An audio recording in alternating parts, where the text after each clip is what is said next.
In this video, I'm talking about why you should never do business with people that price haggle, things to be aware of when dealing with these people, how to avoid them, and the reasons why I no longer deal with people that price haggle.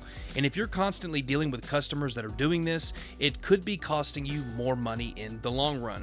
And if you stick around until the end of this video, I'm going to be giving away a pro tip that will offer you a solution of how we can fix this problem. But if you're looking to learn more about parking lot striping and how I get customers, in the How to Stripe course, we actually teach you how to get customers so you don't have to deal with price hagglers, how to get leads for pennies, how to use assessors maps, Facebook ads, customer legal contracts, marketing strategies, and much more. So if you're interested in learning how to stripe and how to get customers, click the link that's in the first pinned comment section and description to get started. So I had a customer reach out to me and they were wanting to get some parking lot striping work done on their property. So after I sent the quote, they responded with, "Hi Chris, I really just feel like the quote for $622 is a little high, and maybe we just need to get some additional quotes." And my response to this was, "That's totally fine. We appreciate the opportunity. Have a wonderful day." Her response to that was, "Can you come down on the price?" And so for context, I was already giving them an amazing deal. I was charging our $500 minimum for some fire lane striping that was longer than 400 feet. So if you're already giving them an amazing deal, never go lower on price just to acquire the customer, because desperation will cause you to make mistakes that you didn't see coming.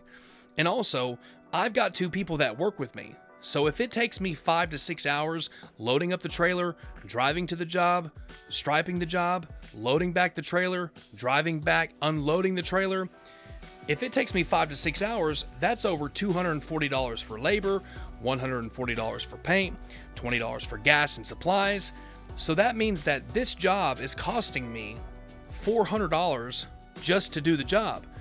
And if I'm out $400 for an entire month just to be waiting to get paid back $222, then I'd rather not do the job, because I can always allocate that money elsewhere and see a bigger return on my investment a lot sooner. And I want to say, be very careful when dealing with these types of people.